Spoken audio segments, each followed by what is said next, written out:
September 5 புனித அன்னை Teresa. Yugoslavia நாட்டில் ஸ்காப்ஜே நகரில் வாழ்ந்த நிக்கோலா திரானா பெற்றோருக்கு கிபி 1910 ஆண்டு ஆகஸ்ட் 26 பிறந்தார் தெரசா. ஆக்னஸ் கொன்சகா பொஜாக்சியூ என்ற இயற்பெயரைக் கொண்ட இவர் தன் 9வது வயதில் தன் தந்தையினை இழந்தார். இயேசு சபையின் குருவான அருட்தந்தை ஜாம்ரெக் கோவிக் அவர்களின் வாயிலாக இந்தியாவில் நடைபெறும் இறைப்பணிகள் பற்றி தெரிந்து கொண்ட ஆக்னஸ் இந்தியாவில் ஆண்டவரின் பணிகளைச் செய்வதற்கு ஆர்வம் கொண்டார். கிபி 1928 ஆண்டு செப்டம்பர் மாதம் 26 லொரேட்டோ சபை சகோதரிகளின் சபையில் சேர்ந்து பயிற்சி பெற்ற இவர் கிபி 1929 ஆண்டு இந்தியாவின் கல்கத்தாவிற்கு வருகை தந்து சிறுமலர் தெரசாவின் பெயரினை தம் பெயராக ஏற்றுக்கொண்டார்.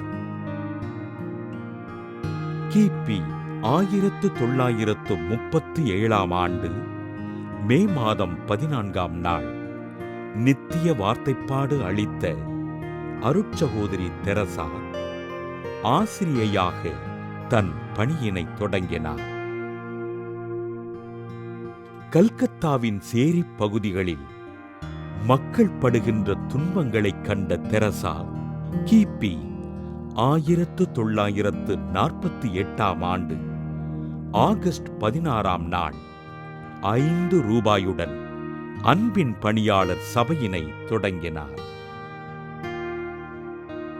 ஆதரவற்ற குழந்தைகள், உடல் ஊனமுற்றோர், தொழுநோயாளிகள் மற்றும் சமூகத்தினால் புறக்கணிக்கப்பட்டவர்களை முழுமனதோடு அன்பு செய்து அரவணைத்த அன்னை தெரசா 1979 ஆண்டு நோபல் பரிசினையும் 1980 ஆண்டு பாரத ரத்னா விருதினையும் பெற்றார். 1963 ஆண்டு மிஷனரி பிரதர்ஸ் ஆஃப் சேரிட்டி என்ற ஆண்களுக்கான துறவற சபையினை தொடங்கி சமூகத்தினரால் ஓரம் கட்டப்பட்ட தொழுநோயாளிகளை கட்டித் தழுவி முத்தமிட்ட அன்னை தெரசா உடல் நலமின்றி 1997 ஆண்டு செப்டம்பர் 5 விண்ணகமடைந்தார்.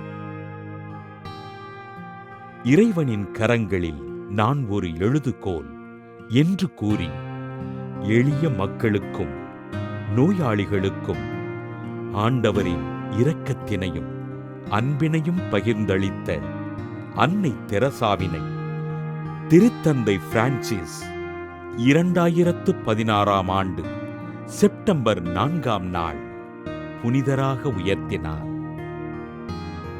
புனித அன்னை தெரசா திருவிழாவினை கொண்டாடுகின்ற நாம் அன்னை நிறுவிய பிறர் அன்பின் பணியாளர் சபைக்காகவும் அச்சபையின் பணிகளுக்காகவும் ஆண்டவரிடம் ஜெபிப்போம்.